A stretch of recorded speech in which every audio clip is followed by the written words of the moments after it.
This is Colin Pyle, and you're listening to London Real.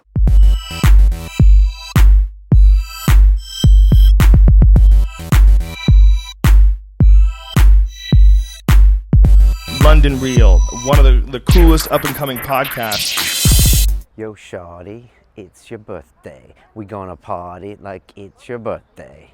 Yes, today is my birthday. I am 42 years old.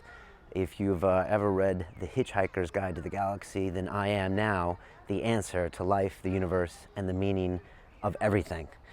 By the time you will be watching this, of course, it will be past my birthday. I am just glad to be here. When you get to be my age, it's just nice that we're still at the party. Lord knows there were a couple times in 2001 in New York City where I was very close to leaving the party. And maybe we'll cover that on an episode of London Real in the future. But yeah, a couple close moments. I feel a little bit like 50 Cent, you know, once I kind of saw the other side. Makes you take life a little bit maybe less seriously and a little bit more seriously being there. But that's too much information alert. Brian's getting too personal. So let's talk about the latest here on London Real. We have just dropped the Max Kaiser episode after bearing with 3 teasers. I even had a 4th in the pipe. So thank you for bearing with those teasers and for watching. It's a crazy show. Max is, he's full of talent, and he is an amazing guy to watch. He's a little crazy. He's also crazy like a fox. We had Alessio Rastani on the show as well, the Robin Hood of Wall Street. I love calling him that. And Alessio was good because he gave us a little bit of a gut check. He's a little bit not convinced with Bitcoin. And, you know, he's a smart trader. He's a guy who says his first step when trading is to maintain your wealth. And that is very good advice by any means. So I hope you're enjoying this show. If you haven't watched it, go check it out. We're also giving away, or the guys at X-Brain are giving away, bottles of Alpha Brain to the best quote tweeted from the episode. So watch it, tweet out a quote. We've already given away 1 bottle, and you know, we can check out more from there. Also, on a similar note, Alessio will be giving a free webinar on how to trade and how he does his technical trading. Are you tired of the bankers getting all the bonuses? Well, then stop being a bitch and step up and learn how to trade. I'm going to be there. It's going to be on June 6th. It's a Thursday, 7 o'clock GMT. There should be a link right underneath this YouTube video to click on. It's leadingtrader.com/real. He's doing a show just for London Real people. All you have to do is put your email in, and it just signs you up for like a scheduled appointment. And Alessio will teach you how he trades. Alessio is very smart. He just trades, I think, the opening and the closing. He trades liquid instruments. And like I said, you know, get involved and get educated on what's going on out there. It all sounds like smoke and mirrors when you're not involved, but once you actually see what's going on, there's nothing complex about it. And it really takes a strong mind and strong character to be a good trader. So check that out. As you know, this episode is sponsored by the guys at X-Brain, but before I get to that, let's talk about this week. We have Mr. Colin Pyle in studio. Colin, with his brother Ryan, rode across China and basically got the Guinness Book of World Records for such a feat. Colin was in the finance business like me. He was in Toronto. He was bored out of his skull, and his brother Ryan was living in Shanghai. He's quite an accomplished photographer, filmmaker himself, and they basically just said, let's ride across China. I mean, it was really that crazy. I think he said he got inspired from a line that Charlie Sheen says in the movie Wall Street when he's trying to pick up Darien when he's in the in Gecko's mansion in the Hamptons, and he says, oh, what I really want to do is give up all this Wall Street stuff and ride my bike across China. And I've watched that film about 250 times, and I'm not joking, I really have. But that's another show as well. So they did it, and they documented it, they filmed it, kind of a la Ewan McGregor when he did The Long Way Around, where him and Charlie Boorman, I believe it was, rode their bikes from London to New York the long way around. So their show is actually playing on the Travel Channel right now, and Colin tells all about his story. There was a traffic jam in China that lasted 26 days. and they rode through it and like talked to everybody on the way. And there was like these little microeconomies popping up, pop-up restaurants, pop-up prostitutes, and Colin tells all about that. And then he talks about trying to sell a television show in an industry they know nothing about. And so it's a really cool story. He's a lot of fun, perfect London Real guest. Again, found him on Twitter. It's crazy. So if you have any ideas like that, just tweet them out to me. And with Colin and Ryan, then they went and did it again in India. So I'm really looking forward to both those shows. They're very cool guys, so I really think you'll enjoy this show. As I mentioned, this episode is sponsored by X-Brain. The guys at X-Brain are giving away Alpha Brain this week for anyone who lives in the UK and Europe. They basically provide all the Onnit products, and if you live over here, it's the only way to get them, because otherwise you're talking 4 weeks, you're talking customs, it's ridiculous. So they've got Onnit products. They got the Bulletproof coffee. As you know, I'm on day 15 of the Bulletproof. I really like it. It's something weird about slicing off a chunk of butter in the morning and blending it up with my coffee, but I must say I'm not eating till like 1 or 2, so it's not just coffee anymore. It's changed my eating habits and like a lifestyle change. So people are saying, oh, it's expensive for coffee. Yeah, it's 19 pounds for a bag, and you spend 3 pounds for a Starbucks coffee. And for me, it's changed my whole eating habits. So, I'd say step up and buy a bag, but that's up to you. If you want to, go to londonreal.tv, click on the link, you go over to X-Brain and check those guys out. That's it. The usual here. We're on Twitter. We're on Facebook. Come check us out. Get involved. Send me who you'd like to see as a guest. Next week, we've got John Ronson, the gonzo journalist who wrote Men Who Stare at Goats. I know you've seen that film. It's a crazy film. And he's got a lot of crazy ideas. He's going to be here. And then we have Professor David Nutt, the former minister of the Home Office, who got kicked out basically because he said that MDMA and cannabis are safer than alcohol and tobacco, and he proved it. And he also said doing ecstasy is safer than riding on horses. And it's true. Look at the numbers. So I really like David. We had his colleague on before, Robin Carhart-Harris. They're working on psilocybin studies to see if it can cure depression. Really excited. If you want to ask either one of those guys a question, post me a video response. I put these things up on YouTube, and if I use your question, then I'll put you on the air and I'll tweet you out as well.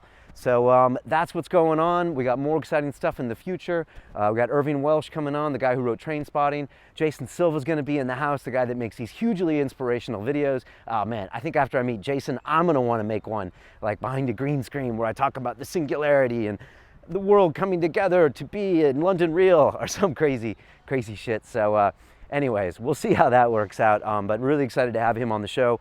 As usual, if you want to be part of the crew, send me an email at info@londonreal.tv. I get a couple a day, man, and a lot of people just love coming on, meeting the crew, and just getting involved with the whole movement. Is this a movement? I don't know. Anyways, that's it. I'm 42. I'm signing off. Peace and love. Thank you so much to the London Real community because you guys give me this opportunity to meet all these cool people. Because trust me, if it wasn't for you guys watching, nobody would show up in my studio. They'd be like, what? Who? So there you go. Anyways, now I give you Mr. Ryan Pyle and what he calls his Middle Kingdom ride across China. It's really weird. Anyways, okay guys, we good? All Good. Right, Yeah. let's do this. This is London Real. I am Brian Rose. With me today is Patrick Vickers, which you have known as our co-host for the last, couple months now, right? Yeah. He is a former guest on the show and a former derivatives trader with Goldman Sachs, turned MMA fighter, turned MMA organizer, and you might be going back to finance. Correct. No comment on that, right? No comment at this time. No comment on this time. All right, very good. And our guest today is Mr. Colin Pyle, who was part of a successful currency brokerage startup in Toronto. Damn finance guys everywhere. Too many of them around this table. That you sold in 2008. I think you stayed on for a couple years as part of the deal, Yeah. where you became completely miserable. Yeah, just told me. we sold, a couple weeks before Lehman collapsed. So you can imagine. Good timing. Yeah, good timing for me, not so good for the acquirer. So the life changed a lot after the sale. So you hung on for a couple years, and then finally you packed it all in. I think your brother was living in China at the time. Yeah. Ryan was living in Shanghai. And you and Ryan basically achieved a Guinness World Record by navigating 18,000 kilometers in a circuit through China on motorcycles for 60 days. correct. 65 days. 65 days. And the Guinness World Record was sort of awarded after the trip. It wasn't we didn't set out to set a Guinness World Record, which is just a nice to have afterwards. I guess. Saw the record too. Yeah. It's got like a thing, and it says what he did. No, it looks really cool. You've you filmed it all, and that's currently on the Travel Channel right now. Right now, yeah. They can watch you Wednesday nights at 8. I think the episodes air, and then they play again sort of through the week. Okay, fantastic. Yeah. Also, you've written a book about it, which of course you have to do these days, right? Of course. And it's called The Middle Kingdom Ride, and we're going to actually be giving away 5 of those books to the best quote that people tweet out from this episode. So if you do the quote, put in our link to the episode, our Biddy link, and then we'll choose them and send those out to you. Thank you very much. It's very generous. Problem. Yeah. So welcome to the show. Thank you for having me, man. I admire the show. I watch it all the time, and so it's so weird. Maybe 10 days ago, I tweeted at you and was like, I did a BBC Outlook interview, and it was like 6 minutes, and I was just like, oh, I have so much more to say. So I just tweeted. I was like, I think your platform would be amazing for this story, and you got back to me. So it happened like that quick. Like I got his tweet, and then he sent me an email, and I was like, tell me your story. And I read the whole email, and I was like, yes. Yeah. that epitomizes all that's good about London Real. It's that you find the right content and immediately you put it in front of your viewers. Yeah, crazy. Listeners. It was great. I had a phone call with him, and then it was just like, yeah, let's do this. It makes total sense. It's a cool idea. It's awesome. I understand what you mean with that media frustration, because like a lot of TV, you get 10 minutes, and basically the questions are already almost answered for you. Yeah, they're just looking for sound bites, really. Yeah, it's candy journalism, right? They just want sweet stuff to keep people engaged. There's not very much depth at all. Yeah, and BBC Outlook, I think it's like 45 million listeners worldwide. It's incredible the reach they have. Right. So it's phenomenal that we got an opportunity to sort of even just put our website out there. But yeah, it's just you don't really tell the story. It's just sound bites that people can check in more if they want to. Yeah, no, that's definitely true. Well, we got time today, so great. I was going to start off. You said that you got the idea. I don't know if this is true or not. By in the movie Wall Street. You've seen the movie Wall Street. Greed is good. Yeah, Greed is good. And I must have seen the movie Wall Street like 250 times. Right. Like when I was back in New York, when I would be out with my buddies and we were in finance, we would have a bunch of drinks and we literally would say, "Do you want to go back and watch Wall Street?" I'd be like, "Yeah, let's go do that." Right. That's what I used to do. So it had a big inspiration on me, but there's one point where Charlie Sheen is out at Gordon Gekko's mansion in the Hamptons, and he's hitting on Daryl Hannah, and he's like, says, "Oh yeah, what I really want to do is," I don't know if it's a line or if it's true. Is it a line just to get the girl, you think? For him? Yeah. No, I think, because at that stage in the movie, he's kind of, he's about to make it, right? And and when you start to make it, and you start making real money in the finance game, I think you're always like, oh, I can just put enough away, and just sort of take off. And so few guys actually do that. So I think it was both. It was for the girl, but also, I think he truly believed it. Bud Fox, the character, as well. And what was the line he said? I think he said, I just want to get out of this racket and ride my motorcycle across China. Across China. Yeah. It was like really nothing specific. No direction, no nothing. But so that was what, 87 was the movie or something like that. So I was 6. So obviously I didn't watch it live. But huge Wall Street fan, a huge Boiler Room fan. All those sort of great movies for traders. There's only 2, right? Yeah, there really is only 2. Yeah, there's a lot that have come subsequently post the great post the credit crunch. You had Margin Call and to Fail and stuff like that. But the Boiler Room and Wall Street were like pro trader. They're just about the lifestyle of the trader, Wolf of right? Wall Street's coming out soon. Have you read that? The Wolf of Wall Street. No. I think that's coming out soon, and there's a book. There's a book about it as well, which is apparently a true story. Okay. All right, we'll check it out. Anyway. Yeah. So tell us more about your story. This line resonated with you, or what? Yeah, so it's a good movie. We always watched it together, and we were just like, we both like riding bikes, and so we always talked about riding around China or riding in China, quoting that movie. And then my life progressed, and all of a sudden I'm not in Wall Street, but I'm on Bay Street, which is the street in Toronto, and I'm just sort of sick of the life, sick of the racket, and so. How many years were you in?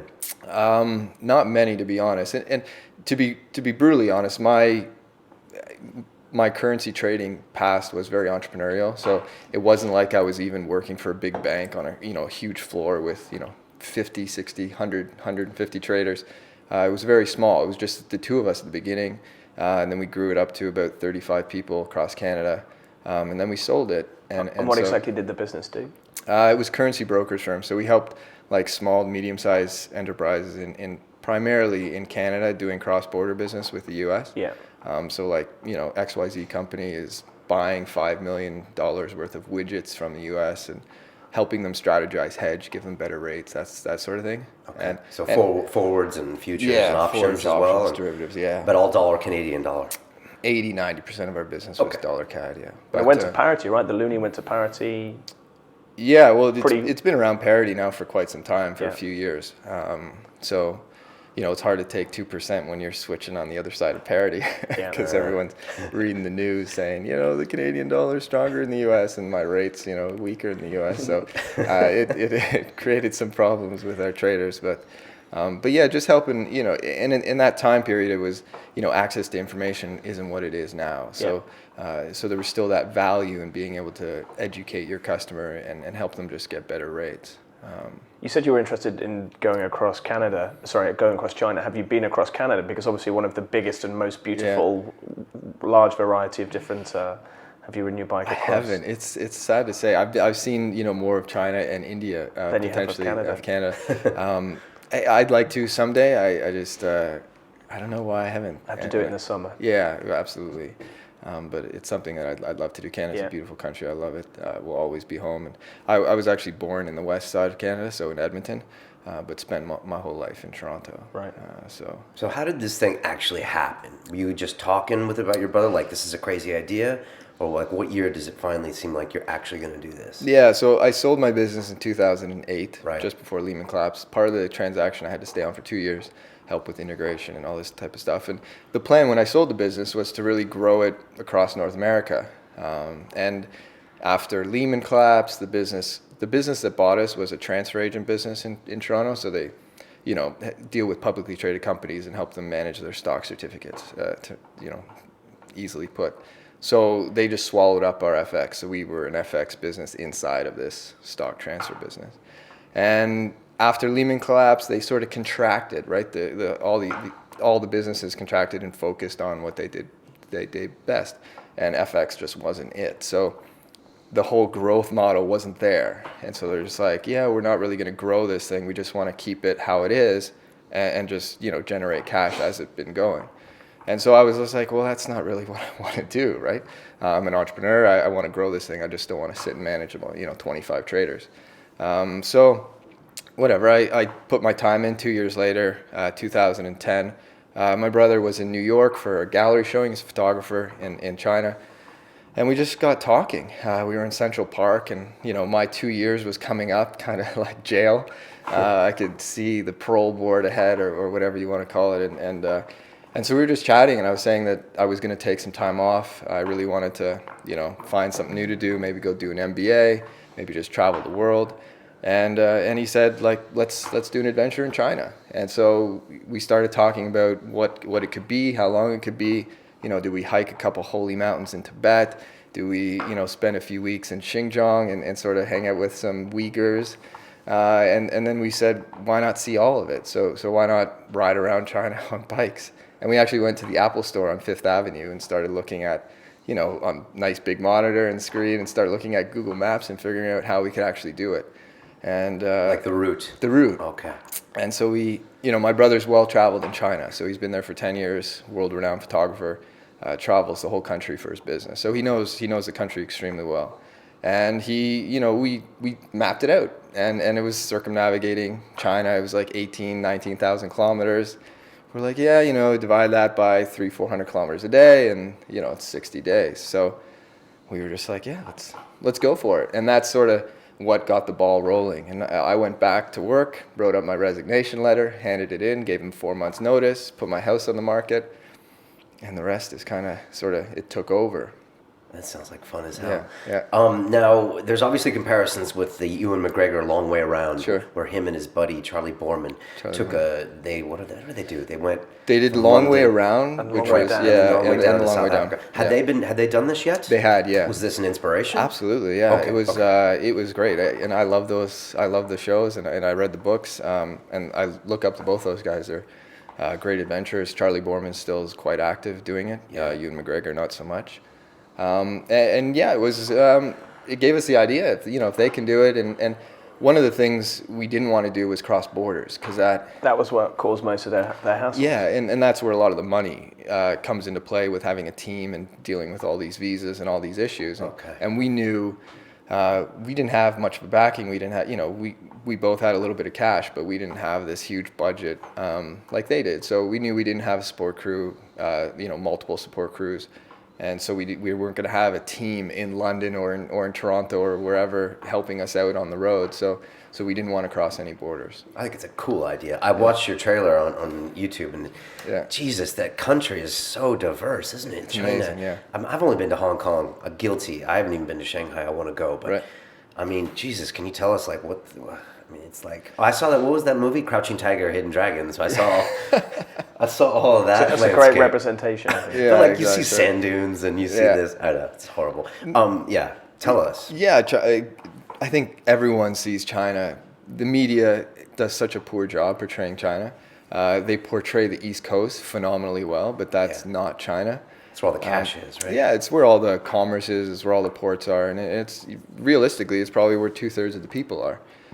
So that's just what people know about China, and that's all I knew about China. Okay. If it wasn't my brother, my brother's been going back to Kashgar, which is sort of, this amazing Central Asian, city on the Silk Road. He's been going there every year, multiple times, because he's creating like a black and white photo book about the change that's happening in the city. So if I hadn't talked to him and I knew some of those things, I wouldn't really know that existed. I presume he speaks Mandarin or Cantonese. He does. Or... Yeah, Mandarin. Okay. Yeah, his wife is Chinese as well, and we run a Mandarin language school also, so that helps as well. But So you speak as well? I don't. Okay, but you run a school. I run the school here in Lauderdale. Yeah, I'm just on the business side of That's things. all right. I'm not you so learning? smart. I'm not even learning. I'm Good honesty. I'm You were thinking about whether you were going to say yes. I Then. was like, what should I say here? But Lie to us. I'm not learning. I barely speak French. You're supposed to speak a bit of French in Canada, but Bien sûr. I'm just not so good with languages. But that's kind of an excuse too, right? I think you're good at it if you put the time and effort into it. And I've just been so busy with getting the school going and sort of promoting this that I haven't had a time to sort of will that change? If I have more time, I'll probably find something else to do in it. But it's a tough language to learn. And had you ridden a bike before?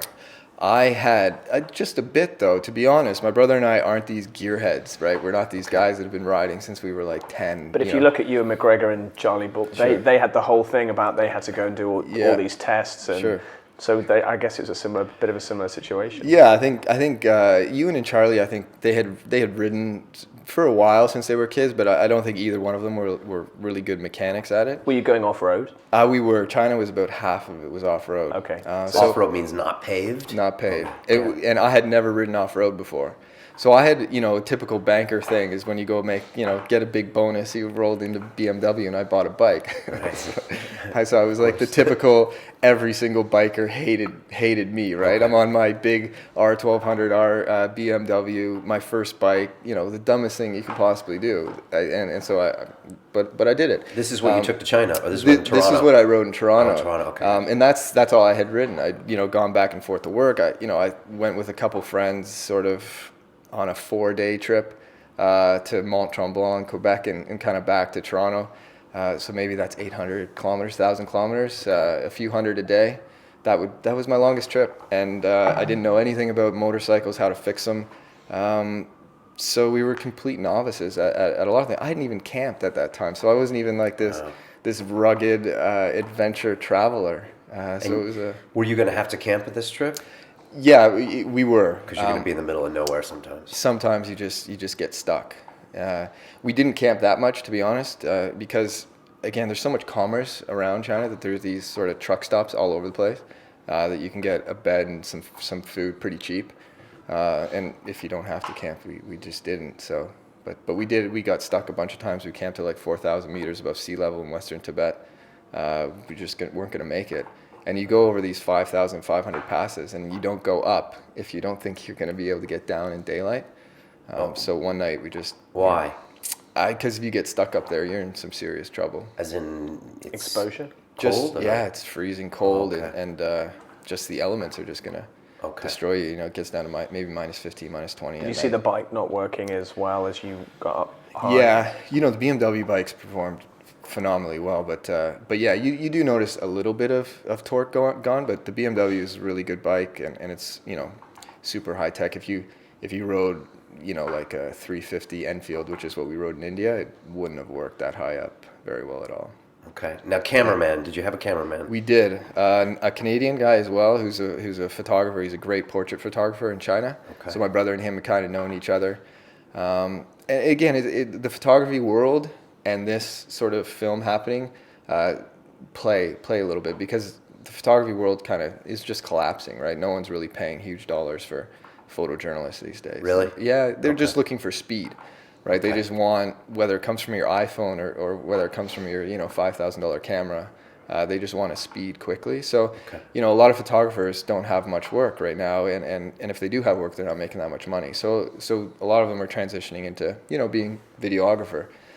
So this guy, Chad Ingram, came on the trip with us. You know, was an amazing guy. We had no money really. We didn't raise any money. And we couldn't really pay him very much, so he just sort of went for the ride to build up his portfolio and have a great experience. So, wow. So it was amazing. And you had helmet cams, each one of you guys? Yeah, we had tons of little cameras. So they're like GoPro cameras or Sonocoms, and so we had one up here that actually records audio and video together. Okay. Which is really cool for, you know, you can just kind of be in the middle of nowhere and just have a little video diary or something while you're riding. Have you tried to sell it to GoPro as an advert? We did. We cut a really cool GoPro footage from India. It's like a 3-minute clip from India just with GoPros, all the different GoPros. And we're talking to them about sort of trying to do something, but I don't think they'll buy it. They might use it and help you know, promote us, but They're I don't think not there's going any... to pay money for it. No. These little tiny cameras that you can mount anywhere. Yeah, you can put, It's like put it anywhere. surfers, skateboarders, Right. Yeah. Snowboarders. even rugby. Like it's a ref cam now. The referee in rugby now in the Super 14, Where? I think it's the Super, maybe it's the 16 now, has a camera on his head, so you can see sort of Really? close to the action. Yeah, Action. they're amazing, and they're super high quality too now. Like, Really? We would in India, we use them a little bit more because we actually brought Chad was with us in India, but then we had another camera guy, like a backup camera guy. So he would mount all these things all over our bikes and get some really amazing angles of. So where do you put all the hard drives? Jesus, there's a lot of footage. A lot. So that's pretty much what goes into our support vehicle for the most part, are these memory. You know, these hard drives. And China was a big issue because for the most part we filmed illegally in China. Okay. So it was a huge fear of ours that, again, my brother and I funded this whole thing. So you're extremely worried that at some point the Chinese government's going to find out, you know, you're filming and not like it and just take your stuff. Wow. And then poof, your TV show's gone. Can you ever get internet access and just send a bunch of stuff back every time you do? You try, but it's just too much, right? So we would actually have people fly in and meet us in certain spots in China, and then fly back to Shanghai or Hong Kong with the footage. Really? Just to make sure, yeah. I mean, you couldn't put it in the cloud anywhere. It was just too big. Just too big, yeah. Yeah, you know, terabytes of footage, right? You know, a day probably. Sure, if you're shooting 12 hours a day on HD, it adds up super quick. So crazy. Yeah. It's an editing nightmare. It is. So we edit with, down in New Zealand, actually, the guys we use to edit, NHNZ. And it is, I can't imagine the detail. How many cameras are we talking for your China trip? So China was just primarily an EX3, so Sony EX3. Sort of shoulder cam. That's what the cameraman carried. That was the primary camera. And then we have all these little ones, but they're not on all day because the batteries, you just can't have the batteries going all day long. And the cards fill up pretty quick, right? So if you have a GoPro going for 90 minutes, that card gets pretty full. Okay, I shot my short film on the Sony EX3. So Yeah. You wouldn't use it now probably, but back then it was the good tech. Right? Back then it was, it was what you use. So, okay. And yeah, it worked out well. But so we had that camera, and then a bunch of little ones. But that was really it. And then we had some still cameras, some 5Ds, which come in handy because the Chinese think it's just a camera, but you can actually sit there, in a monastery or something where they don't want you filming, and just sort of pretend like you're just taking pictures and actually take video. So it worked out quite handy, because a lot of places in China first of all, we were filming illegally, but even if they don't care if you're filming anything, you're just not allowed to film in some locations. Such as Tibet, like the whole thing. Tibet, of course. Jesus, this is quite an adventure you guys are on. Yeah, and we were, again, in Western China, in Xinjiang, it's called, is a very Central Asian Muslim community, and they've been some uprisings. There was a big uprising in 2008. So the Chinese government's very sort of aware of some of the regional conflicts in that area. So they definitely don't want a bunch of white guys on motorcycles filming the whole thing. Okay. Because it might go somewhere else. Never know what's going to happen. Anti-China. Sure. Yeah, somehow. Exactly. They don't trust you to edit it properly. So, but saying that, we actually, so after we filmed and we had all this great footage, then we go to, we're trying to raise money for post, and no one wants to give us any money for post. And my brother knew a guy that worked in post-production. Yeah, sorry. So how much did you need, do you think, to do post-production properly? Or what were you looking to raise? Yeah, they say $200,000 for an hour of film, US dollars. We knew that was not going to happen. So for 6 episodes, 3 hours, $600,000. We knew we could do it for way less than that, and we would never raise that, because realistically, we'd never get that money back for our investors anyways, right? This isn't an industry where you're going to make a ton of money unless you really sort of knock it out of the park. So we were trying to raise 150, 250 grand. We thought that would be enough. But it was extremely difficult. And the trip itself, what did that cost you? Trip itself was pretty cheap, excluding the bike. So we didn't get sponsored by BMW. Just didn't happen. Again, we were, never do a trip like this if you can't take no. Because we at the beginning we thought China's the big story, and all the brands are going to want to be there, and this is going to be easy. But everyone said no. You don't have a show that's bought on initially.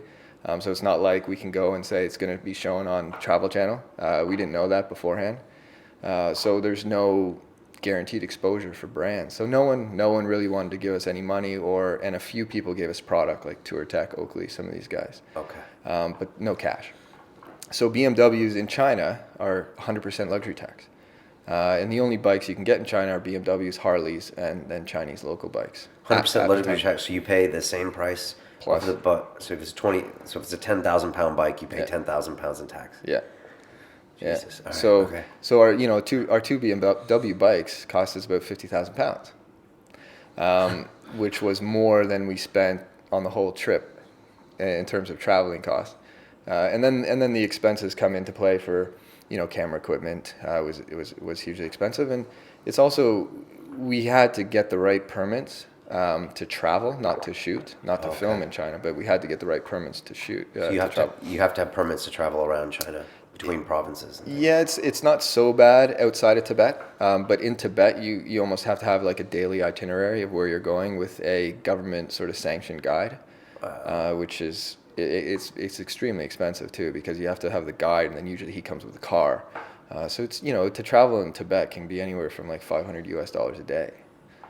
Which is really expensive. And right now, I'm not sure it's still, but a few months ago, foreigners weren't even allowed in Tibet. So it's very hit and miss whether you can even go there. All right, so day 3 on this trip, like you're like on day 3 and you're outside of Shanghai, I guess. You started in Shanghai? Yeah.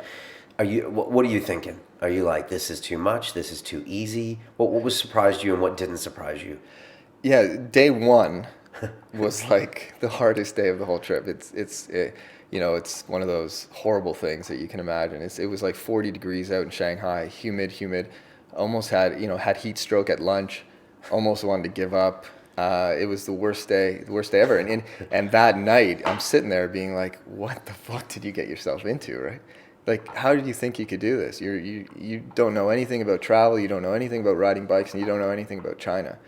But how was your brother that first day? Yeah, he was, he was a rock, right? He sort of organized the whole trip. He was really the pushing force behind getting this going. And so he was just like, don't worry, it'll get easier, it'll be okay. And just trying to really self-reflect on where you are and how lucky you are to be doing this. A few months ago, I was a banker. I was in an office job working, 60, 70 hours a week and not enjoying it. And here I am, in the middle of nowhere, having all these great experiences, whether good or bad. Just an experience. Just an experience. Yeah. And so, again, just so fortunate to be having experiences. So many people go through life with just kind of, this dull, just flat line the whole time. Yeah. You never really spike at all, whether up or down. And so, just trying to think back and be like, I'm fortunate to be here, sort of suck it up and get on with it. We're familiar with that book, like Zen and the Art of Motorcycle Maintenance, Right. and you're on a bike, you're not in a car doing a road trip. And I was wondering if you could just try to explain why that's so much different being on a bike for someone who's never ridden. Did you have communication with your brother? We did, yeah, which was awesome, yeah. Again, otherwise it'd be very lonely, I would imagine. It would, yeah. But that's also meditative as well, right? Sure, yeah. There are some times when we just turn each other off. But for 60 days, not being able to speak to anyone for 10 hours a day would be kind of crazy. It's like almost a monastery or a vow of silence or something. True. So, yeah, what's it like being on a bike? So, I think the reason we chose a bike was because we really wanted to experience the culture and the people in between, right? And I think what's amazing about a bike is you feel the elements, right? You feel when it's really hot, you feel when it's really cold. You ride through a town and you smell the smells. Yeah. And then you can't sit in a bike. You can't sit on a bike for 10 hours straight, whereas you could potentially in a car, right? Where you just kind of ride through and don't stop. So that element of stopping just when you want to, because your ass is hurting or you're tired or whatever it may be, with just a quick drink of water and so where you stop is sometimes some of the most interesting spots, and that element of being inside the country that you're traveling rather than inside of the car is really important. And it's also when you drive a car you can kind of tune out a lot of the time. And all of a sudden, you just wake back up and you're like, holy cow, where am I, right? I've just been in my head for like a half an hour.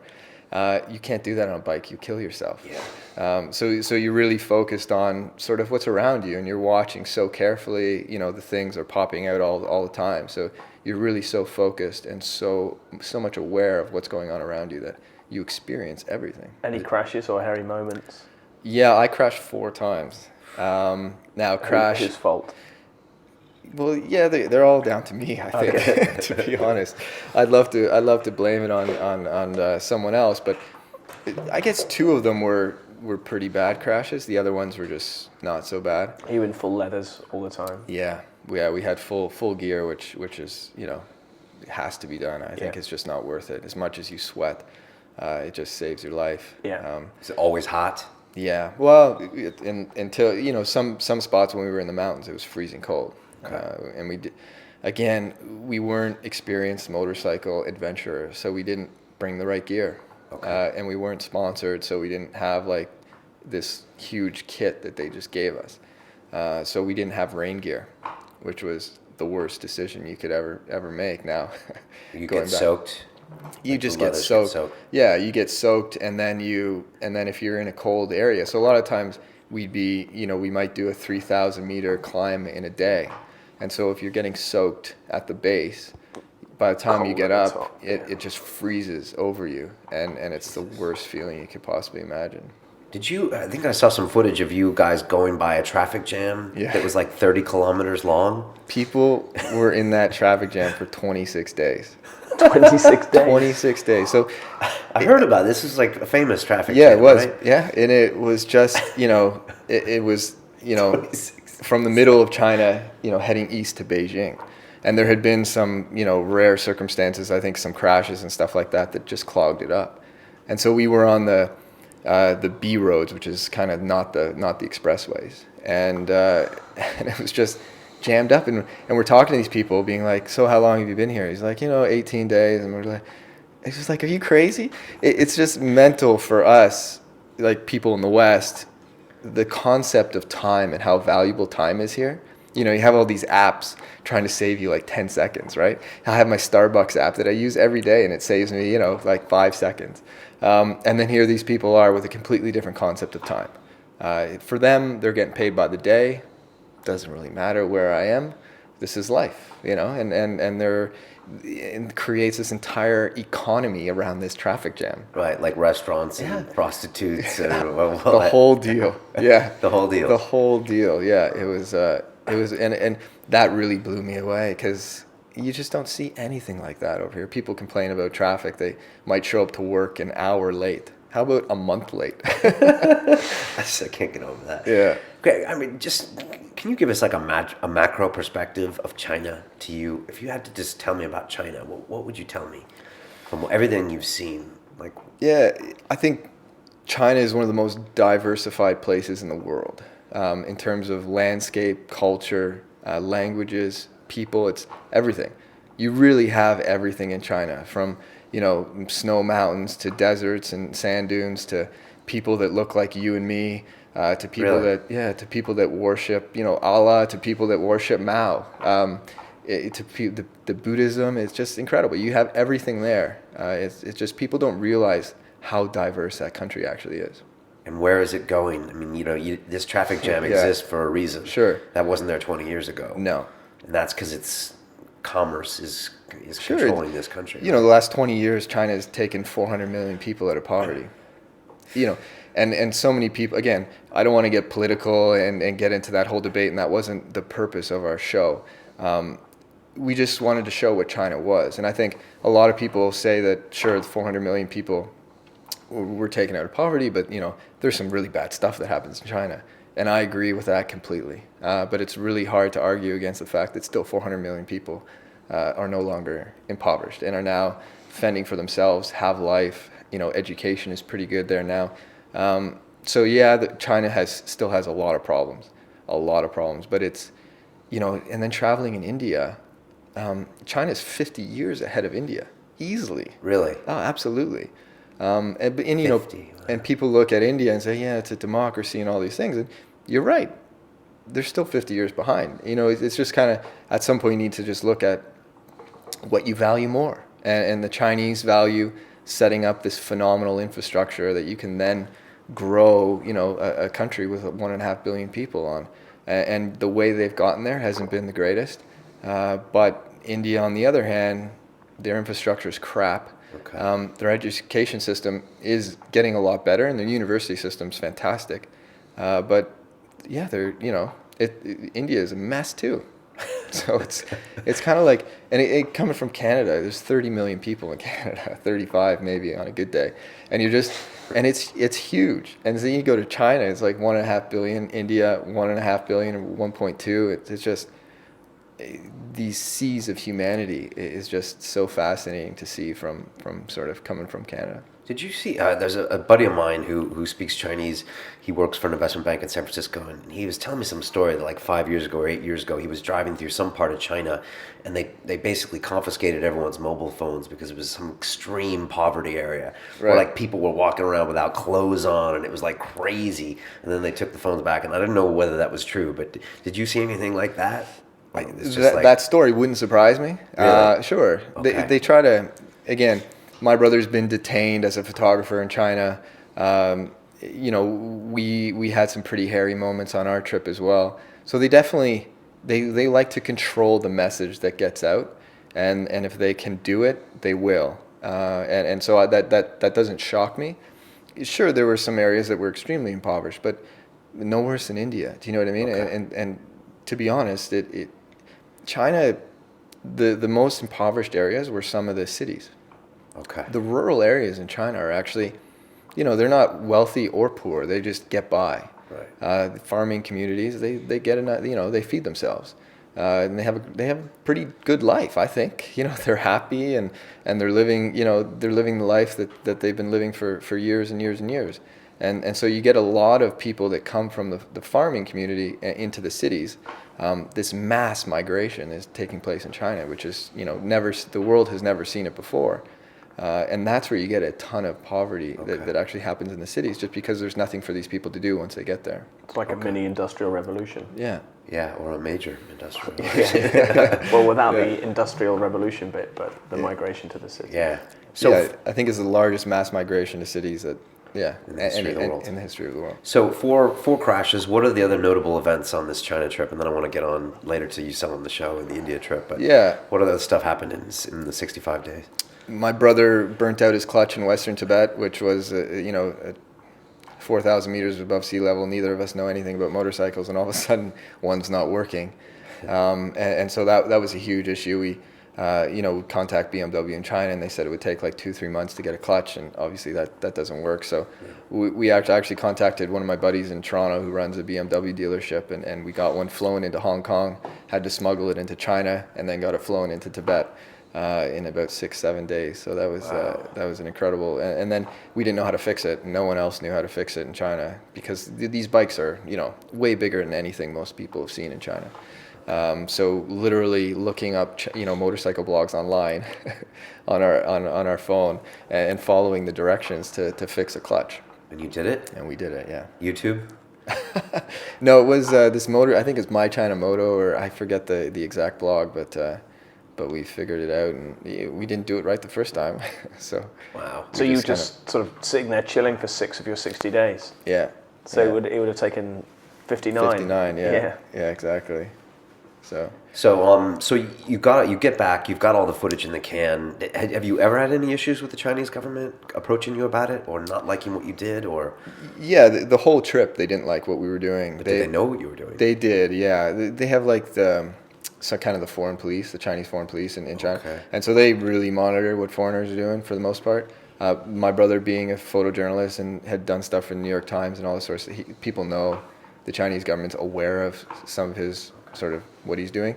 So they definitely knew what we were doing, but they didn't like it. But again, it's hard to know. No one knew where we were going. We didn't even always know where we were going.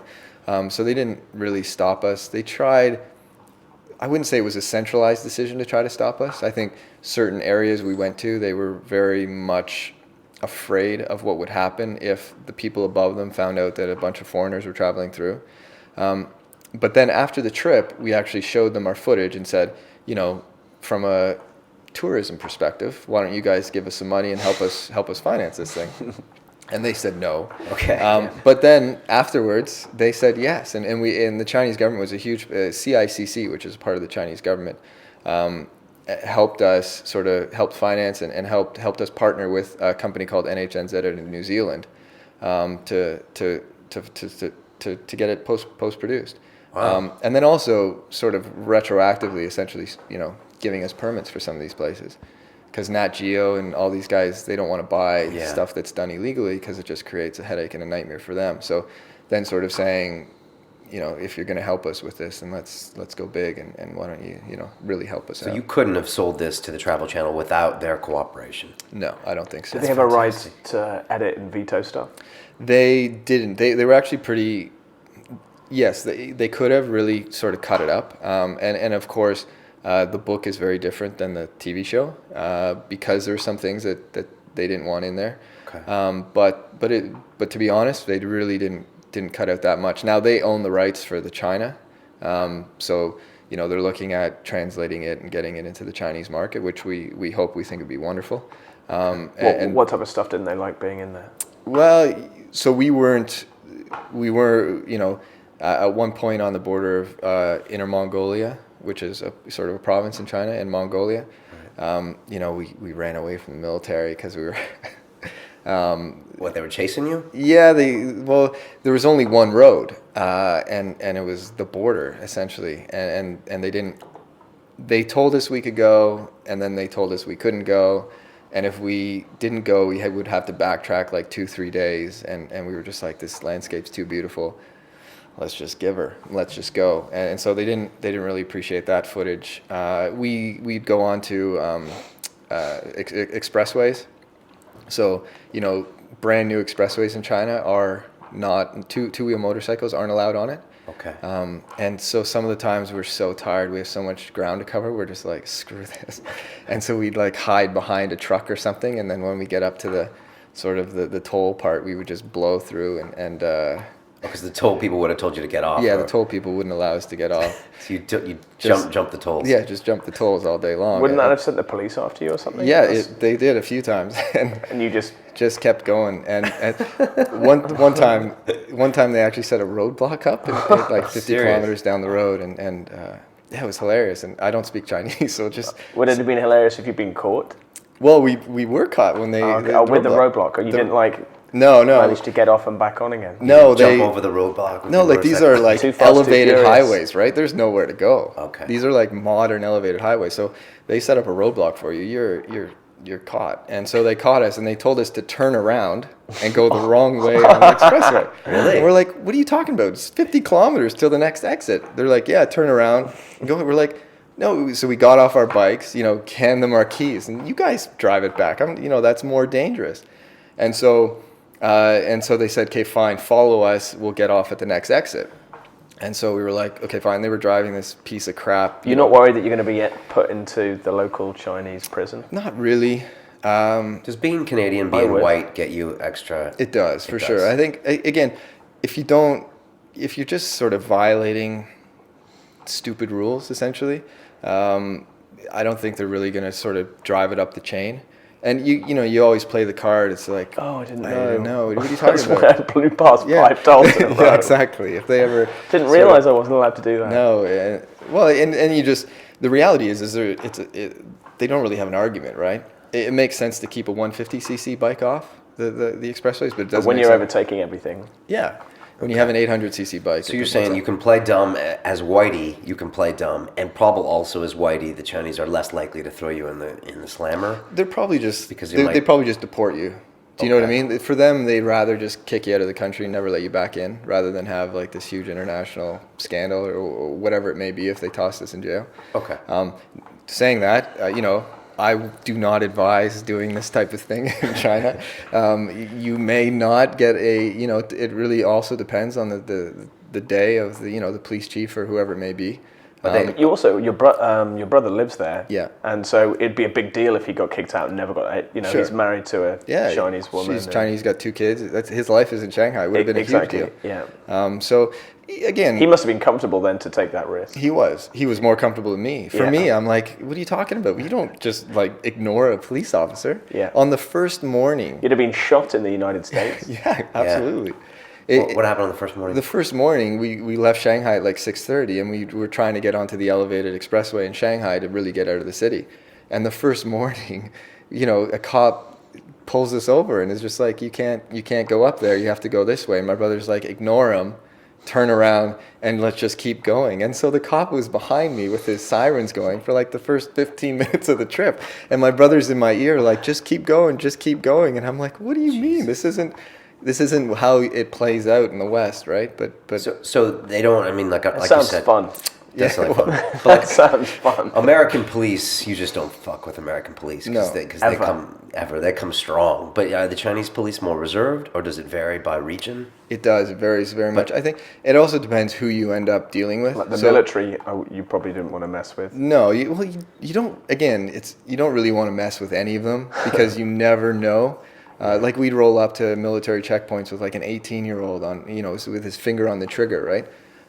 It's just scary. You just never want to test them. But if you're dealing with a low-level traffic cop, is he really going to like the effort it would take and for him to really do something to a bunch of foreigners on really expensive BMW bikes? Okay. Is more than I think he'd bite off for that day. Okay. Do you know what I mean? So it's kind of like it's poker. At the end of the day, you're bluffing, hoping that they're not going to call you. And if you have pocket rockets, fine. But if you got, a pair of, a 2-3 unsuited, you're in trouble. Yeah, what cards did you have? Not many. Is it because your bike is fast, or just because it looks like you have clout and money if you're riding it? Yeah, primarily, they don't realize how fast it is. So, like, when they set up the roadblock on the expressway, and then they were going to take us to the next exit, he was going like 40 kilometers an hour because that's how fast he thought we could go. And so my brother and I were like, this is going to take forever. Should we overtake? So we did. and we just kind of left them behind because we could go 140, 160, no problem. How fast were you going on those things? Yeah, for the most part about 80 to 120 kilometers an hour. Kilometers an hour. And the fastest you went was about 160. We got him up to 160, which is not advisable on those motorcycles. They're quite high up. Okay. But about 100 miles an hour, roughly. Yeah. Okay. Yeah. Wow, that sounds cool. I mean, just all these stories sound cool. Great. Yeah. So, all right, so you finally got it. The Chinese government helped you. They helped you. They didn't fund the editing, or not? Well, so we worked with NHNZ, which is a production company out of New Zealand. Okay. And they do a lot of the Chinese government stuff. So the Chinese government, huge budget, spending tons of money on film, both for the international market and for the domestic market. So NHNZ does a lot of stuff with them. The guy in Beijing from NHNZ, my brother had known, talked to him before the trip. He loved the trip, but he's just like, I can't get behind you guys unless you guys have a broadcaster. But talk to me afterwards. We showed him some of the footage afterwards. He's like, this is awesome. The Chinese government is going to love it. Hopefully they'll allow us to sort of post it for you guys. So having the Chinese government sort of green light it, allowed NHNZ to then get moving on the post and do all the post for us. Okay. Which was a huge help because as two independent sort of filmmakers, it's so hard to get your stuff on TV, and having the backing from NHNZ, who produces factual film at an extremely high quality for Nat Geo, Discovery, Travel Channel, really gave us huge credibility. And they didn't charge you? Chinese government and them sort of partnered up. So we partnered with the NHNZ and the Chinese government and then us. So kind of three of us all together to sort of make this thing happen. Now tell us about the television industry, because you said this is like as big a part of your adventure as going in through China and India is trying to sell a program into television. And you said it is much harder than what you thought it would be. Yeah, it's such a evolving industry right now, and the way I see it is just, the people that have made it so much money the last 50 years or whatever are just sort of grasping at straws, right? It's almost like the music industry maybe 15 years ago. So like changing format, right? Yeah. The DVD industry, like YouTube 10 channel years is ago. going to be the big, like a major channel, more probably than NBC or whatever. And you're seeing Netflix productions. All these guys are starting to produce their own content now. Yeah. And so it's just in this rapid stage of flux, and you got these people that have been in the industry for so long, just hanging on to the way it was, and with big margins. And again, with the rapid change, there's also your margins are thinning, and so there's not as much money, and when there's not as much money, there's not the risk profile is gone. So, you look at Ewan and Charlie, Ewan McGregor, from a business perspective, it's like, what are you talking about? I can, get Ewan McGregor show on TV and I don't have to pay him $5 million. It's a no-brainer. Yeah. For us, just random nobodies who may be terrible in front of the camera, who they may not have a good story. Is anyone going to watch it? So I think that's a huge factor too. They just don't want to take risk, and if you don't have a guaranteed sort of revenue stream once it's finished, they won't even look at you twice. Well, what if they've seen the show though and they like the show? That's not enough. It's not enough to get an audience sometimes. Really? Right? So isn't that their job? Isn't their job to take content and say, I think this will be popular, and choose it? You think so, and I think to some extent they do, right? So to some extent, I think they said this is a cool story. China's in the news and it's interesting, but there's still that element of risk. Whereas, are these guys likable? Are people going to resonate with them? Are people going to tune in on Wednesday night at 8:00 to watch them? And that's always the big question with unknowns. And I still don't know if people tuned in. I don't have those figures, so we'll see if they pick up the India ride or not. If they don't, I guess no one tuned in. So you work 2-3 years to get this thing that's on television now? Yeah, it just came out 2 weeks ago in the UK. April 10th was the premiere date, and again, my brother has been amazing. He's been the driving force behind this. This is sort of his baby, and he's just, his determination and it's just incredible. I commend him so much for what he's been able to do and accomplish. But yeah, it took 2.5 years. Is the UK the first place that it's aired, or was it in the US or Canada? Or? Yeah, so the Travel Channel picked it up. The Travel Channel International picked it up. So they showed it globally, excluding North America. India and China. And so it aired in the UK, and then it was in Europe, Australia, New Zealand, some places in Asia. So, South Africa, we got some comments from people in South Africa, but no one's picked it up in North America. So you're waiting to see if someone wants to buy those rights. Of course. Again, the Canadian doesn't want to take up a story. Yeah, I don't know why it Bizarre. didn't get there real quick. I think, to be honest, I think it'll get picked up in Canada for sure. In the U.S. market, in reality, is the size of the rest of the world. Yeah.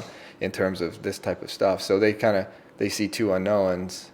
They're just going to wait and see, right? So if it does well internationally, I would think that the U.S. might pick it up too.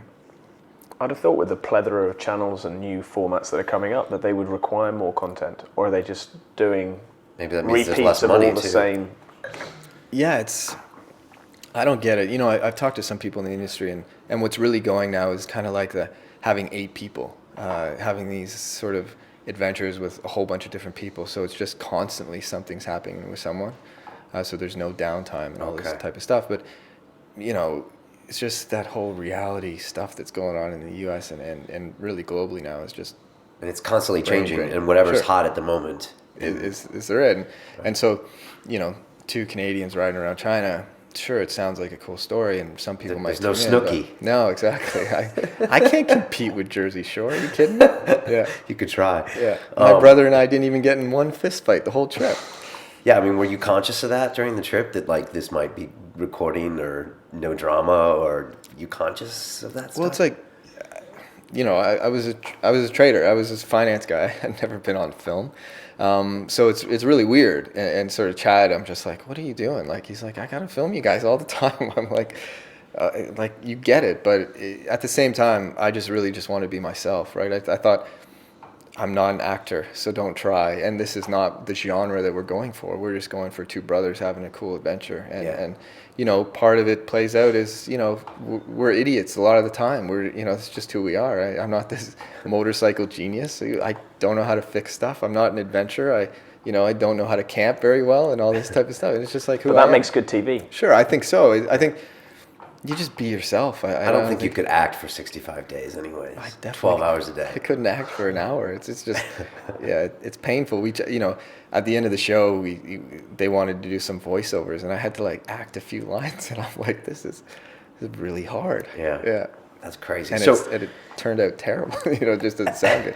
Have you recouped costs then from this recent sale, from all the money that's been put into it, or nowhere near? Not even close yet. Okay.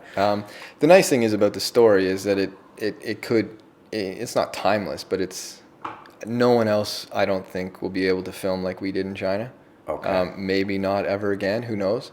Okay. And it's such in rapid change that some of the places we went to aren't the way they were 2.5 years I'd ago. have thought it's perfect for the BBC or ITV or one of those channels where, people, sort of middle-aged people, want to sit down at 8 o'clock on a Thursday night and watch some interesting television about, guys traveling somewhere. And it's perfect, that sort of prime time viewing. Yeah, and I thought, China is just everywhere in the news. I thought, you think what people are going to pick up, but maybe we swore too much. I don't know. Maybe it's just going to take some time.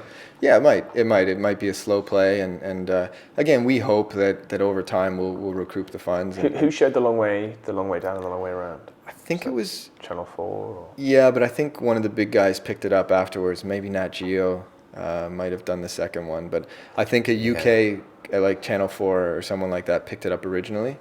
And then the big guys sort of picked it up after and gave it a huge push because it was extremely successful. Yeah, and lots of DVD. I watched on DVD. Huge, yeah. So yeah, exactly. Now that market's dying as well, which probably. Yeah, it's dying. It's also, we haven't sold our show in the U.S., so we're hesitant about selling the DVD because if some U.S. guy might say, we don't know if we want it because you've already sold 1,000 copies in the U.S. And the reality is, it's not like we have, a 10 million person following in the U.S. So the DVD sales, would they outweigh the sale of a U.S. broadcaster picking up? Not even close. So that's why we have the DVD ready, but we're just hanging on to it, trying to see if maybe we can pick it up in the U.S. because the last thing we want to do is, put our foot in our own mouth and screw our market for ourselves. So. Did you tweet and Facebook as you went around? Not in China very much, because Facebook and Twitter are both blocked in China. You can get around it. There are tons of ways to get around it, but it's extremely slow and painful. In India, we did a ton of social media. Okay, we got to talk about India. Yeah. So first of all, I can't believe they had like a separate task force in China that was watching you guys. I mean, that's some crazy KGB type shit. And there were. Again, you have to register with everywhere you stay in China with your passport, and so they call the local police, and whether the guys in Beijing knew every time or just some of the time, but they keep track of foreigners extremely closely. Really? Yeah. I didn't even know that. Okay, so you finished this trip. You've been making references to this India trip. Yeah. Why would you do this again? Why do it again? This is fun by the sounds of it. I wish I'd done it. Yeah, you wish you had? Yeah, it sounds pretty crazy. It definitely sounds crazy. Yeah, it is a lot of fun, and I think China started gaining some momentum. We got it post-produced. It was done. We hadn't sold it yet. When we did India, it was still unsold. Okay. So India, again, was a huge risk financially for my brother and I, because, again, we forked out the whole thing. We got some sponsors in India, which helped out, like Lenovo, Mountain Dew. My business school sponsor is Halt International Business School. Cool. So that really helped out with the funding of the India. And when did you do India? September, October last year. Okay. So part of it for me was I did China, and then I actually took like 10 months off and just traveled the world with my wife. Okay. Just kind of hung out. And then I did my MBA last year. And so I knew... Here in London, okay. Yeah. And so I knew if I was going to do another trip, now was it, right?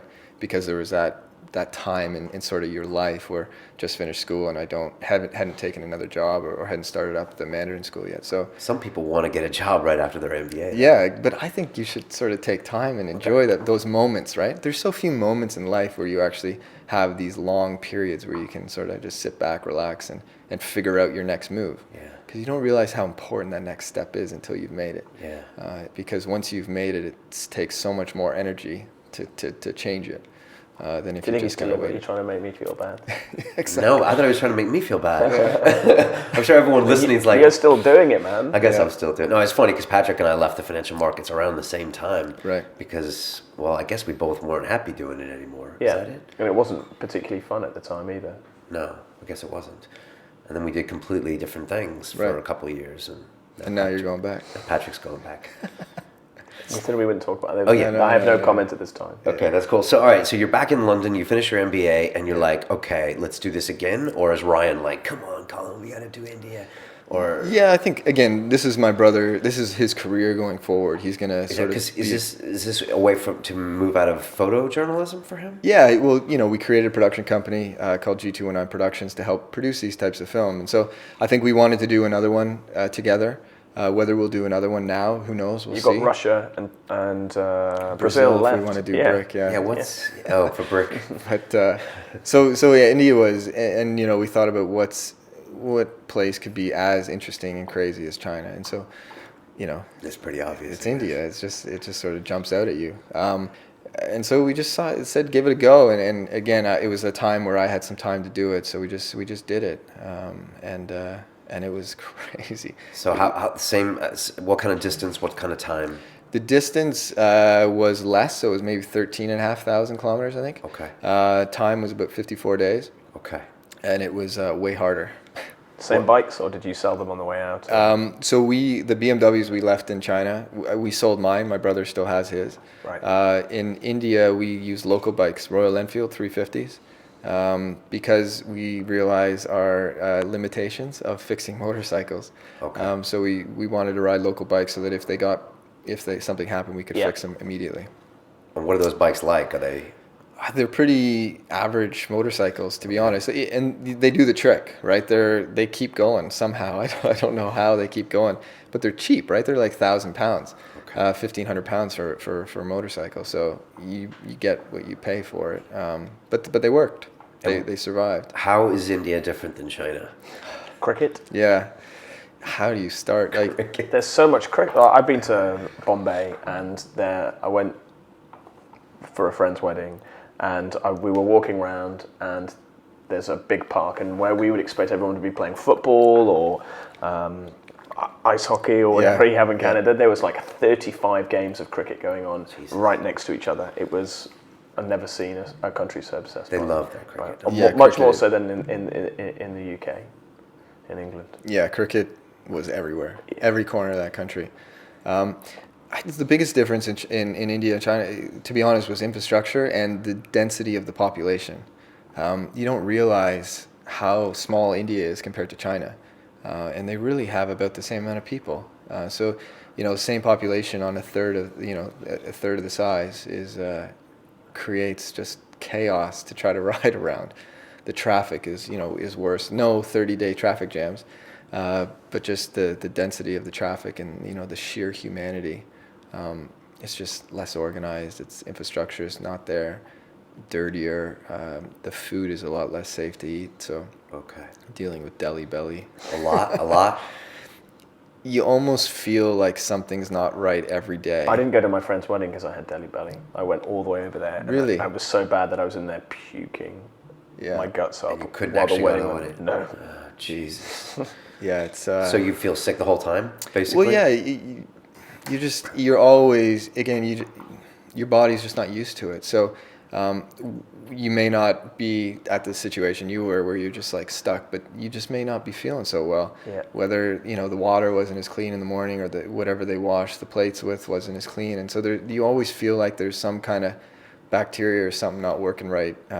Whether you got like a giant tapeworm on the trip with you or not, I don't know. But yeah, it's you're always feeling not so good. And China wasn't like that? No, not at all. Are they very clean, or they just... I just think it's very basic. I think, again, a lot of the China trip was emptiness. So we're rolling into, a tiny little village, and they're putting together a bowl of rice and some meat, which is, cooked well, right? And so I think in India, I don't know if it's all the time the food. I think a lot of it's just the hygiene of the stuff you eat on. Or even just, the money. They say they're so filthy. Really? That you're using money all day long, and then you grab something and put it in your mouth, and next thing you know, you could be in trouble. So it's Had you been to India before? Never. I've never been. I've been all sorts of places in the world, but I've never been to India. I really want to go, and then I also don't want to go. Yeah, it's an amazing place. Like, don't get me wrong. It's I wouldn't maybe suggest riding a motorcycle around it, but it's a phenomenal spot, and then the people are just so happy and so generous and so kind. And it's just as diverse as I just explained China was. You have the different religions, you have the different dialects, you have the different foods. It's amazing. You have a lot of English architecture. Sure. Yeah. And English cars. Yeah, in some of the spots, Crazy juxtaposition of all these. It is the old sort of English car. And the infrastructure is everything the English left in 48 or whatever when you left. Yeah, pretty much, yeah. The rail system is, I don't think, hasn't been too much improved. There are definitely no high-speed trains going 500 kilometers an hour like in China. Okay. And highways and other basic infrastructure? Pretty crap. Yeah, there's some, don't get me wrong, there's some good spots, right? The last day of our trip, which was from the Taj Mahal essentially to Delhi, they have this 6-lane brand new expressway, and it's just like anything you'd see in the West, but they're few and far between. Wow, that sounds so cool. Now, this trip you put updates on your YouTube channel, right? So and you were a social network, and you were very active social networking, and again, we just do these trips ourselves. So after a 10-12 hour day on the bike, fighting against kind of Indian roads and dodging cows, we try to update as much as we could with some pictures or videos and that type of stuff to keep people engaged, and also to provide value for our sponsors, to give them content for their social media pages also. Okay. And the Indian community was amazing. Really? We hooked up with some Indian bikers kind of, midway, and it was just, it was really cool. They were following us, and there's a huge motorcycle community in India. Whereas you didn't get any of that in China. How are they different as a people? If you had to make some sweeping, horrible generalization, some racist generalization, Sure. And what would you say? So comparing 1.4 billion against 1.4 billion, it's tough. They're just, you can tell there's value in the voice in India, right? You can tell that these people have been brought up, and they're not afraid of saying stuff. They're not afraid of being out there. They're not afraid of they're just more open. They're more engaging. I think the Chinese are very much standoffish. And I don't mean that in a bad way. Like some great hospitality in China and some amazing people we met along the way. But they're very very much reserved people a lot of the time, where they just kind of keep to themselves. Whereas Do you think it's a climate issue? Like compare the Norwegians to the Spanish. Some people talk a lot, some people don't. Or do you think it's just a cultural thing? I think it's cultural. I just think it wouldn't be uncommon for us to stop for gas in India and have like 20, 30 people around you kind of wanting to talk. I think also, a lot more people speak English in India, so a lot more people felt comfortable coming up to us and chatting, and I love that. In China, again, English is, in the West, in east part of China, a lot of people speak English. But in the West, it's very rare that you'll get someone that speaks good enough English to come up and have a conversation with you. So that kind of engagement also didn't really happen. What bad happened on your India trip? Did you run away from any police? We didn't in India, no. We did India very much above ground. We got journalist visas, and we did it all legally. And some areas we actually weren't allowed to go into in India, and so we didn't go. Like what? Like the Kashmir region. Okay. And then there were some uprisings in the east, far east of India, sort of the Muslim area, and on the border. Bangladesh. Also, Myanmar and these places. And so they didn't want us to go there. So they just said you can't go there, you can't film. Yeah, I think, to be honest, I don't think it was a filming issue. I just think they really didn't want us to go there for our own safety. Okay. So we didn't go. We didn't go against them. And in India, there weren't really too many highways to run away from, and so we didn't have any run-ins with the Indian police or military. We actually were on the border of India and Pakistan, called the Wagah border crossing, and a lot of people think this is like the craziest border in the world, right? Yeah. Like two crazy countries with nuclear armed. And here it is. It's like this festival. You think you're in West London at a theater show. It was amazing. And they gave us full access, allowed us to film it, and it was great. Do the Pakistanis hate the Indians and vice versa, or is it overblown? I didn't really get that, to be honest. I didn't really get in any huge philosophical discussions with people about, what they thought of the Pakistanis. When we went to the border and saw this sort of ceremony that takes place every day, it was more of, just patriotism. It wasn't the hate, right? Okay. Canadians and Americans are friends, but it's, we're patriotic, and I think the U.S. is one of the most patriotic countries in the world. And I had no idea how patriotic India was, actually, until sort of I witnessed this take place. But I didn't feel like there was hate in the air. Okay. But you hear, and I probably hear just as much as you do, that there is tension there for sure. But it didn't really come across to me. Dude, that's crazy. So is this trip in the can? Is this been made into 6 episodes? It's being posted now. So okay. Is it the same format? You're gonna do 6 episodes? I think we're gonna do 8, just because I think we have way more footage. Okay. Again, we were legally allowed to shoot and film in India, so we weren't afraid of getting our stuff confiscated or not being allowed to film. Whereas in China, a lot of places we had to kind of covertly film, which we didn't have that much footage. Okay. So a lot of crazy stuff happened in China that we couldn't get on camera. Whereas in India, we got a ton of footage. Do you pick up the camera too? No, not really. Okay, just leave it to the pros. Yeah, no, I'll take like pictures with my phone and put it on Facebook and stuff, but it's just I'm not very artistic. And okay. And you had two cameramen with you on the India trip? Yeah, the second cameraman actually drove. Okay. Which is crazy.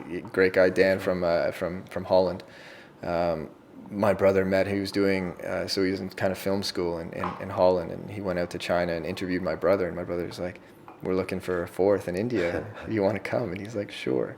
And that was, 4 months later, he's on the road with us. And so he drove the whole way and did a lot of sort of B-roll footage and managed, just helped out in general with sort of keeping track of all the footage and backing it up. And he did a great job. Would he arrive like 3 hours later because you guys are darting through traffic on motorcycles? No, because we have to stay with them, right? Because if something happens and they're not there to film it, it's kind of, do you know what I mean? So we're very much together, which can be hugely frustrating. It's like 40 degrees out, you're stuck in traffic, and I could just really just go on the sidewalk or, pop around. But you do what you do. You can't. Yeah. Wow. I think it's so cool you guys are doing this stuff. So what's next? I mean, will there be another country? Brazil. Yeah, I think from a business perspective, we have no idea if anyone enjoys this stuff. Okay. We've done 2 shows now, but they really haven't been into the market for very long at all. So we're not prepared to jump in and fund a whole other one ourselves.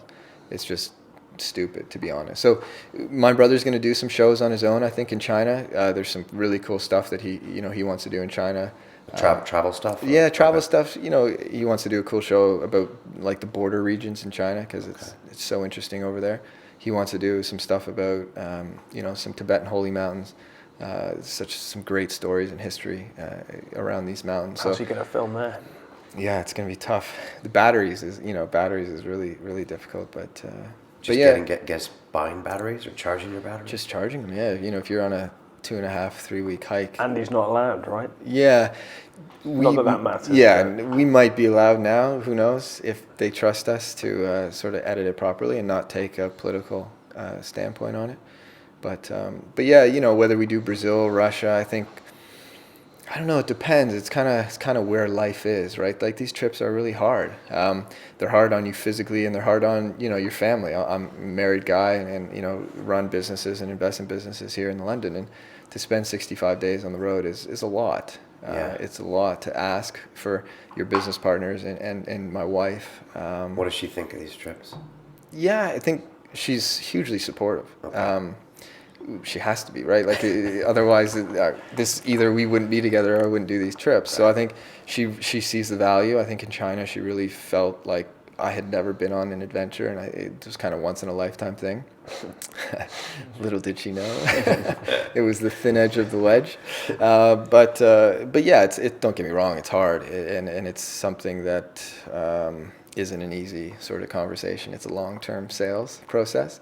But she's hugely supportive and sees the value of doing stuff like this. Do you get scared for your life? I mean, when you had those crashes and stuff, do you ever just like, wait a second, I'm going to come back from this trip like missing a limb and this is not a joke anymore? Sure. I think towards the end of China, I skidded off the road in the mountains and fell like 5 meters into a tree and just got so lucky.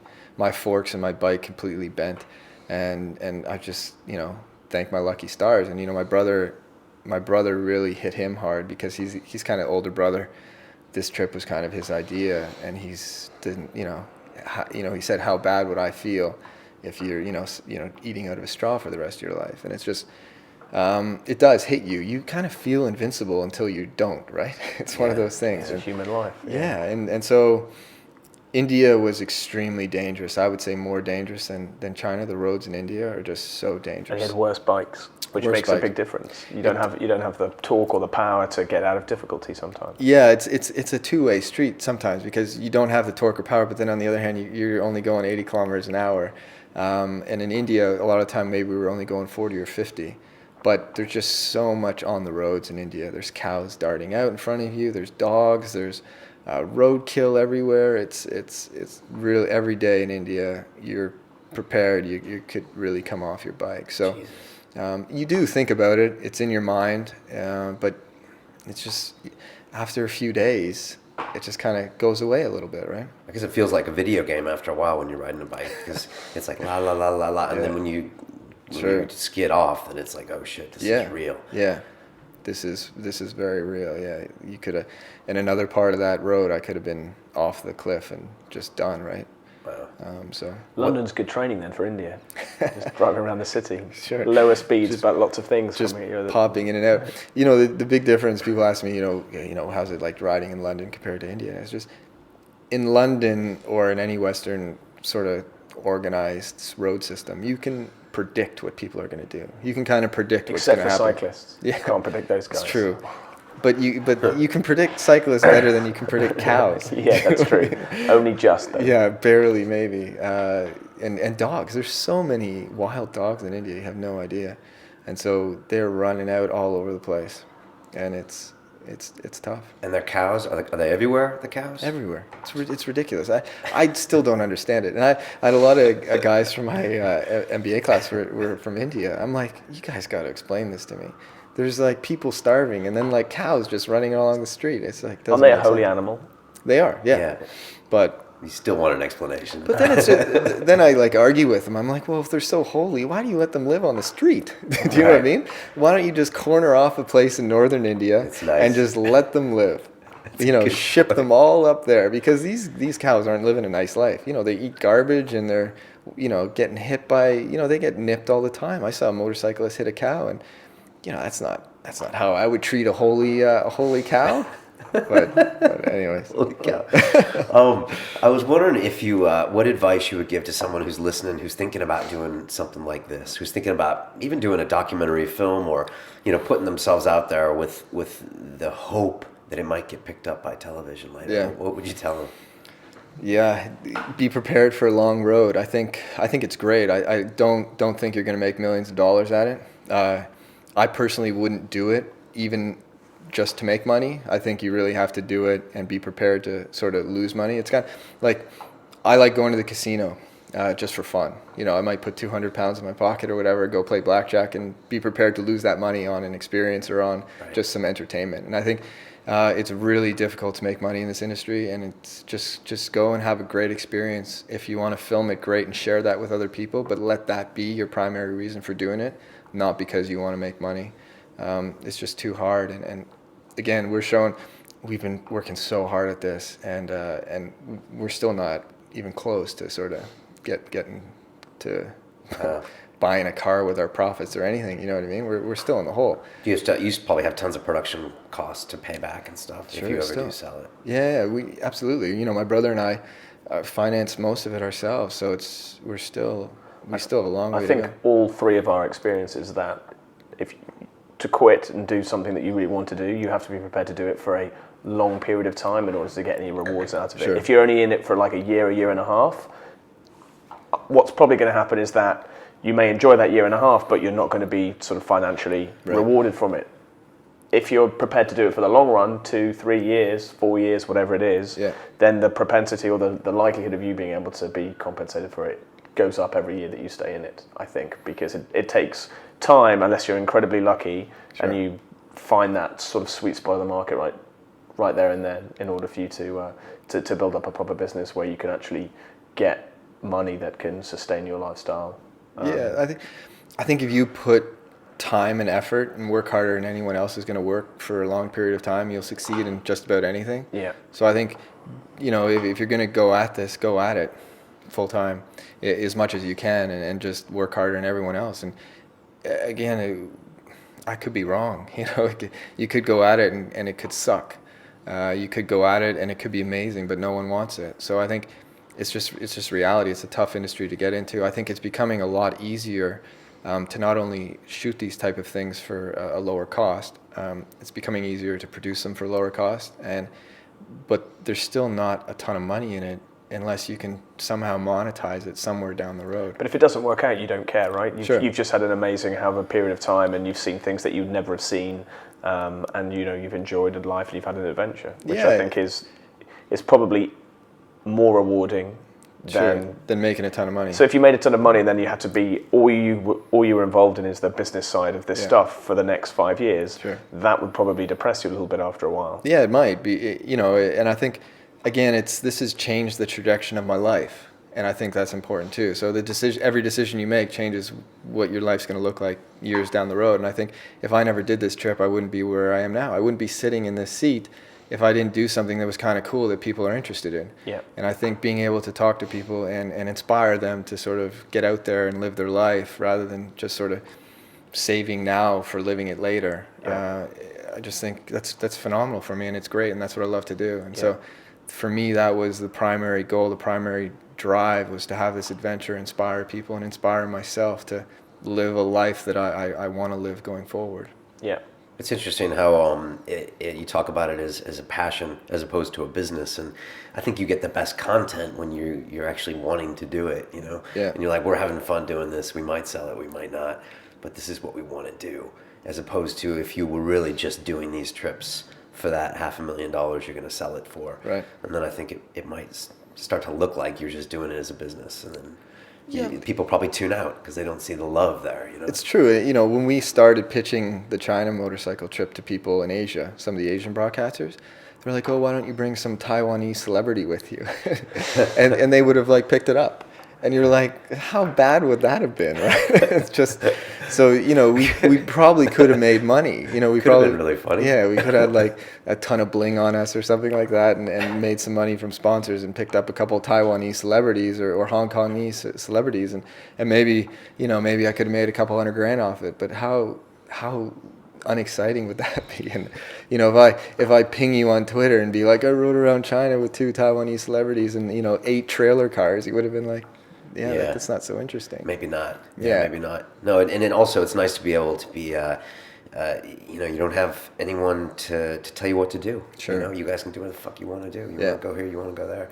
And there's having that independence. I know as doing London Real, it's just awesome. I don't really have to worry about some television network saying, right, you shouldn't have done that, or you shouldn't have done that, or you shouldn't have that guy on the show. So, and that's just creating your own content, and that's even if my brother, Travel Channel has been great, and if they pick up the India and maybe they say we want you to do this, this, and this, but I think we still want to fund it and finance it ourselves, maybe in partnership with them, but because we still want to control the ideas and the content and do what we want to do. Yeah. That's king. And what you were saying about, I think it's almost like a startup when you choose to change like careers, or what we've done the last 2 years, and it takes time. Yeah, and I'm the classic example of this, but everybody wants instantaneous results. The whole world that we live in today is about get ripped quick, or get rich quick, or do this quick. Nobody has the patience, and I'm a living example of it, to see things through, and the longer you can stay at something, the harder you work at it, the more passionate you are about it, the more likely you are going to succeed, and with success will come the ability to fund the lifestyle that you've developed for yourself. The other thing that you did is that you took your passion and turned it into a business, which was difficult for you, right? Because you found yourself kind of slightly less in love with my passion. With your passion. Right. Yeah, it became a job. Yeah, that's tricky too. That's the MMA side, right? Yeah. Wow. You got such a cool story. I hope someone's listening out here, whether in Hollywood or whatever, and I hope first of all they go check out your show, and I want to get all those details. But it's just I really want to see this show now. Yeah. I want to see you running away from some Chinese policemen. That's not on camera. I want to see the footage somewhere. Yeah. We have some footage of the Chinese policeman like screaming at us. But it will never be seen. Never be seen, no. Or it could be seen. What if some like U.S. guy says, "I want all the hidden footage"? Yeah, I don't want to sell out either. I think as bad as the Chinese government might have a reputation, they've been great with us, and they gave us an opportunity that probably otherwise may not have happened working with NHNZ and them. So, I'm a man of my word, and sort of part of the deal was working with them was, to be honest, that footage doesn't exist, right? It's not interesting, and maybe if it really was, maybe the deal would be different. But we knew what we had, and the problem is you can't pull out a camera in front of a Chinese military officer. It's just that's really, even you wouldn't do that. No, that's just really stupid. So so the footage just isn't there. All right, cool. Well, we're going to be giving away 5 copies of this book. To the best quotes that are tweeted out. It's called The Middle Kingdom Ride. How do they get in touch with you? How do they watch the show, the YouTube channel, everything? You can get in touch with me easy. I'm easy to find. Pyle C on Twitter. Facebook page. I just sort of got one going, so I have like 50 likes. So Pyle C is Pylec. Pylec. We have G219 Productions, so we got a YouTube page. You can check out a bunch of clips. The book is on Amazon, so you can find it there. The TV show is on the Travel Channel. Travel Channel's website, best spot for your various regions to see when it's showing. It is being shown right now, so go check it out. And if you don't get the Travel Channel, then I don't know. You're gonna have to wait until it's on pay TV. Hopefully someone will pick it up. Okay, so and will the Travel Channel put it on their website when they're done filming it? I don't think so. They don't have those rights. Yeah, no, I don't think they'll do that. They just have the rights to show it on the TV. So. And do you have any clips of your China trip up on your YouTube? Yeah, absolutely. Tons. You do. Okay. Yeah. It's a cool channel. Yeah. The YouTube one. I was just watching your clip of I think it was your India adventure. And that's crazy. Yeah, some good clips up there. So check them out and tune in and just keep living life. It's awesome, man. Yeah. I'm so glad I met you. Thanks so much for tweeting me the other day. Yeah, no, thanks for having me on. And if anyone's out there listening, if you've got a good idea or a good suggestion, give me a tweet and It's a perfect example of the London Real catchline. It's about the journey. So there you go. Seriously, right? Yeah. I don't even know what else to say. What are you doing in London, by the way? So right now I manage. My brother and his wife started up a Mandarin language school 8 years ago. Okay. It's a huge Mandarin language school for foreigners in China. So we opened up a school here in London. So if anyone out there is looking to learn Mandarin, we have a school now open in London. And I work with some tech startups. What's the school called? Mandarin House. Yeah, so mandarinhouse.com. Cool. Again, starting up a online language social platform called lingos.co. Just really beta version starting out now. I work with some tech startups, work with some VCs. I really think there's an opportunity to work with entrepreneurs and help them not get ripped off by financing people.